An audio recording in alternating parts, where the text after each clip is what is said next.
ఏటి గట్టు చెబుతుంది అడుగు మన చేపవేట కథలు మర్రి చెట్టు చెబుతుంది పంచుకొని తిన్న సద్ది రుచులు చెరుకు తోట చెబుతుంది అడుగు ఆనాటి చిలిపి పనులు టెంట్ హాల్ చెబుతుంది ఎన్టీఆర్ స్టంట్ బొమ్మ కథలు పరుగెడుతూ పడిపోతూ ఆ నూతుల్లో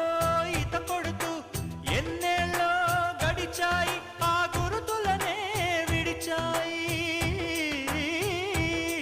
వయసంత మరచి కేరింతలాడే ఆ తీపి జ్ఞాపకాలు కలకాలం మనతోటే వెన్నంటే ఉంటాయి